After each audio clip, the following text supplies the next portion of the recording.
My name is Jimmy Tran, and my topic that I picked was Chapter 8, which is intelligence.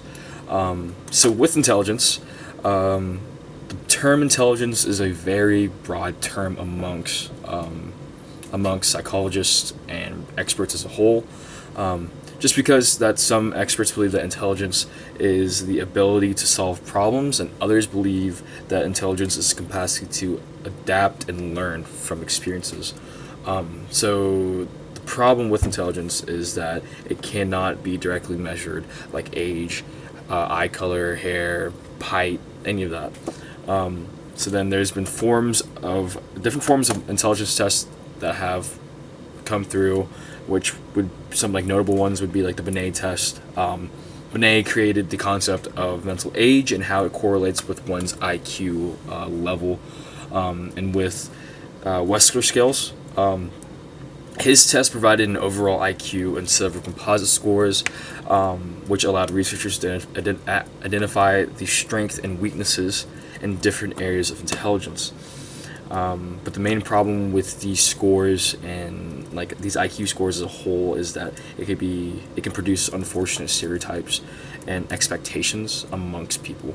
And then according to, if we're talking about the different like theories of multiple intelligence, with Sternberg's theory, he states that there are three different types of intelligence: so analytical, creative, and practical.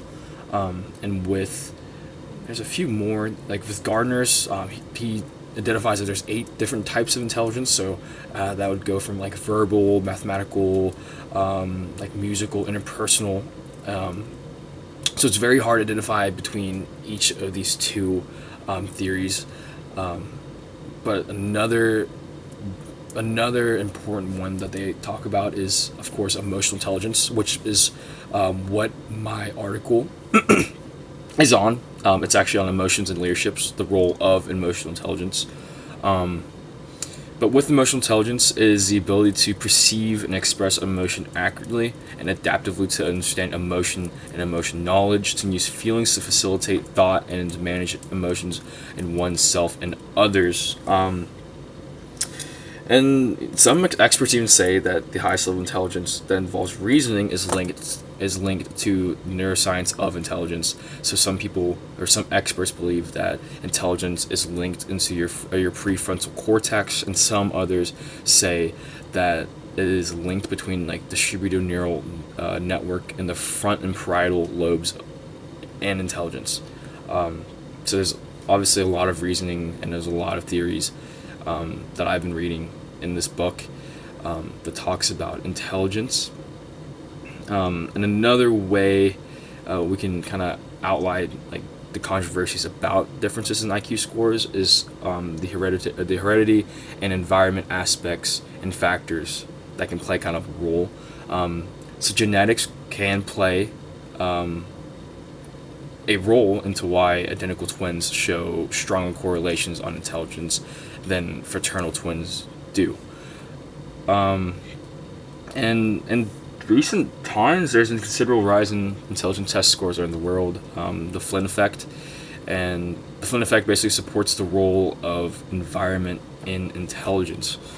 And then it also says that researchers have also found that the extent into which parents talk with the children in the first 3 years of life is correlated with the children's IQ, and being deprived from formal education, lower IQ scores.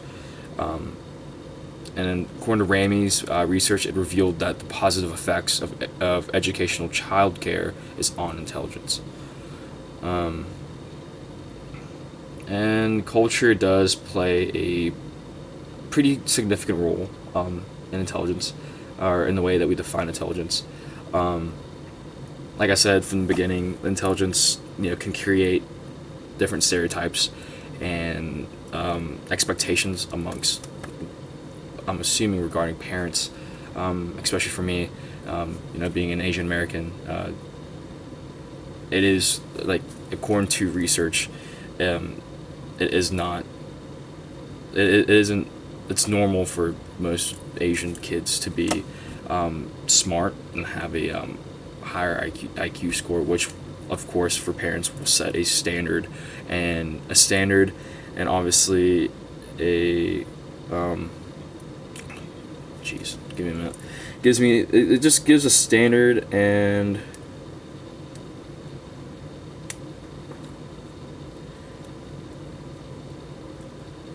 it just creates kind of a stereotype for parents to kind of base off of.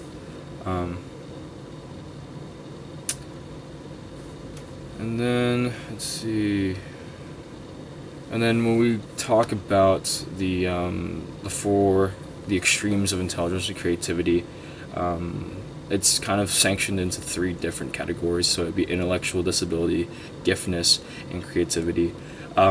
With intellectual disability, it's the condition of limited mental ability in which an individual has a low IQ, usually below 70, and has difficulty adapting to demands of everyday life. And anything can really cause a disability. You can have an organic cause or a cultural and family cause of having a lower IQ. With giftedness, these are people who are gifted with a high intelligence per se. 3 characteristics of gifted children are precocity, marching on their own to their own drummer, and a passion to achieve mastery in their domain. Giftedness is, to psychologists, likely to be both heredity and environment, and a current concern is the education of children who are gifted. And with creativity, it is the ability to think of something novel and unusual, come up with unique ways to solve problems. Although most people are intelligent, individuals with high IQs are not necessarily creative. Creative people tend to be more divergent thinkers, but traditional intelligence tests measure convergent thinking. Creativity has often been described as a 5-step process. So preparation, incubation, insight, evaluation, and elaboration. And the characteristics of creative thinkers include flexibility, playful thinking, inner motivation, and a willingness to take a risk and interest in objective evaluation. So with that being said, but with summarizing this chapter in this book, intelligence is a very, very broad term with different theories and different tests.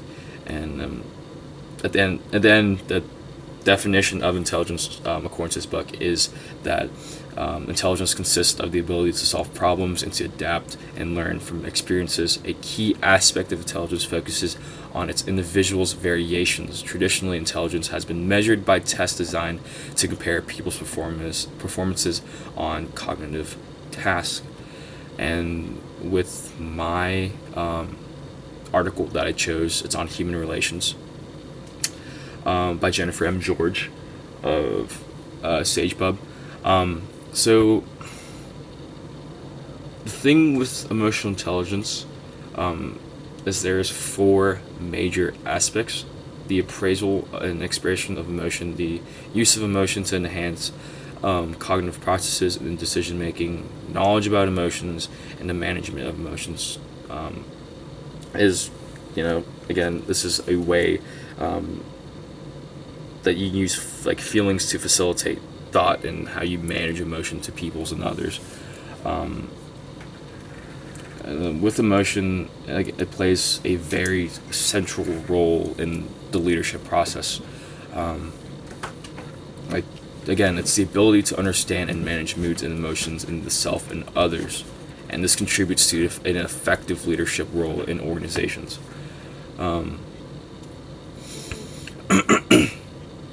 With emotional intelligence, it contributes to effective leadership by focusing on 5 essential elements of leadership. Our leader of effectiveness, it's the development of collective goals and objectives, instilling in others an appreciation of the importance of work and activities, generating and maintaining enthusiasm, confidence, optimism, cooperation, and trust, and encouraging flexibility in decision making and change. These elements again, are a big role in how emotional intelligence and leadership roles play and kind of join in together. Because this is, it's a way of maintaining a meaningful identity for an organization of whatever leadership role that you take. So besides that, that is my video presentation. I hope you enjoyed it. It was a little janky here and there at points, but I hope I covered all the points well. And thank you for watching